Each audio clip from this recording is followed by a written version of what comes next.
एक बड़े तालाब के पास ही एक बगुला रहता था। बगुला काफ़ी फुर्तीला था और उसी तालाब में रहने वाली मछलियों को खाकर अपना पेट भरता था। तालाब में बहुत सी मछलियाँ थीं। बगुला को पर्याप्त भोजन प्राप्त हो जाता था। समय बीतता गया और धीरे धीरे बगुला बूढ़ा हो चला। अब उसमें इतनी ताकत नहीं रही कि वह फुर्ती से मछलियों को पकड़ पाता, और इसलिए वो जब भी मछलियों को पकड़ने जाता तो वो उससे पहले ही भाग जाती थी और वो उन्हें पकड़ ही नहीं पाता था। खाना ना मिलने से बगुला और भी कमज़ोर हो गया। अब तो मछलियाँ निडर होकर उसके आसपास घूमती थी, पर बगुला उनको पकड़ ही नहीं पाता था। मछलियाँ आपस में बात करती और बगुले की हंसी उड़ाती थी।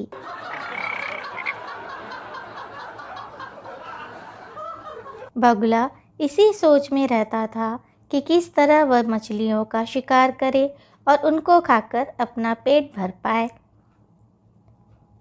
फिर बगुले के दिमाग में एक योजना आई। वह जोर जोर से बोला, सुनो सुनो तालाब के निवासी जन, तुम सबका जीवन खतरे में है। सुनो सुनो तालाब के निवासी जन, तुम सबका जीवन खतरे में है। तालाब में निवास करने वाले सभी जीव एकत्रित हो गए उसके आसपास और उन्होंने बगुले से पूछा, ऐसा क्या हो गया? कैसा खतरा? अभी अभी मैं 2 लोगों को बातें करते सुनकर आ रहा हूँ। वो कह रहे थे कि इस तालाब और आसपास की जगह को किसी अमीर व्यक्ति ने खरीद लिया है और इस तालाब को पाटकर वो इसमें एक मॉल बनाने वाले हैं। मेढक बोला, ओह, फिर तो हमें ये जगह छोड़कर जाना होगा। हाँ, जाना तो पड़ेगा यदि जान बचानी है तो, केकड़े ने कहा। अरे, तुम लोगों की क्या समस्या है? तुम दोनों तो जल के बाहर भी रह सकते हो, पर हमारा क्या होगा?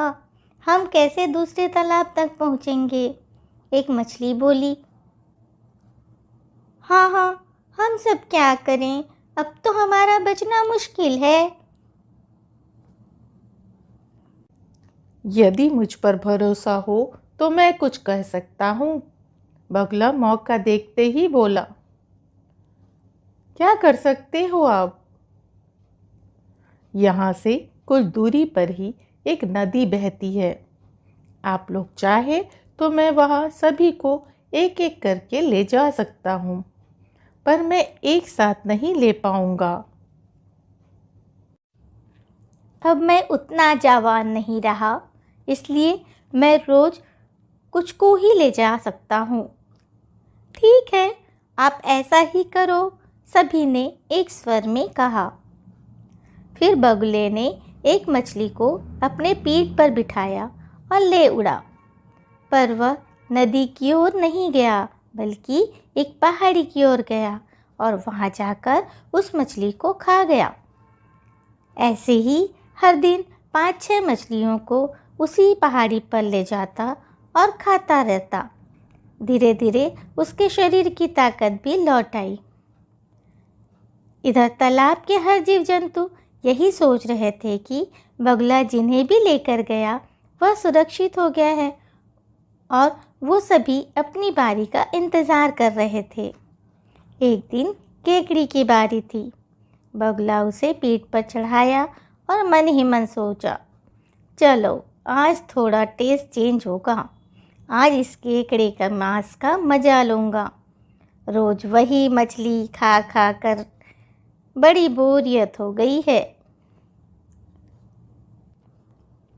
उड़ते उड़ते जब बगुला पहाड़ियों की ओर नहीं मुड़ा तो केकड़ा बोल पड़ा, अरे बगुला भाई, इधर कहाँ जा रहे हो? इधर मुझे किसी से मिलना है। मिल लेता हूँ, फिर नदी की ओर चलेंगे।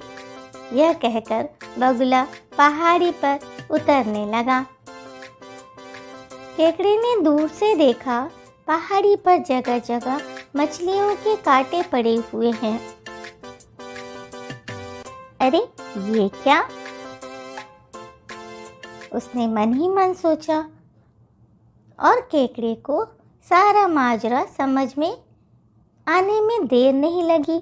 वह तुरंत बगुले के गले को जकड़ लिया और उसे मार डाला। फिर धीरे धीरे चलकर वह शाम तक वापस तालाब तक पहुंचा और सभी को सारी सच्चाई बताई। सभी उसकी बातें सुनकर सकते में आ गए।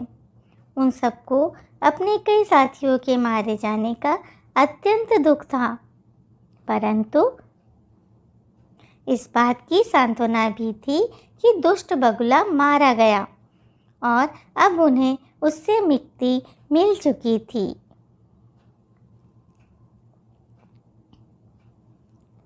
इस कहानी से हमें ये शिक्षा मिलती है कि बुरे कर्मों की सज़ा जरूर मिलती है, जैसे बगुले को मिली। और ये भी शिक्षा मिलती है कि कभी किसी पर भी अंधविश्वास नहीं करना चाहिए। यदि आपको ये कहानी पसंद आई और हमारा वीडियो पसंद आया तो प्लीज़ हमें सब्सक्राइब करें और हमें और भी कहानी सुनाने का मौका दें।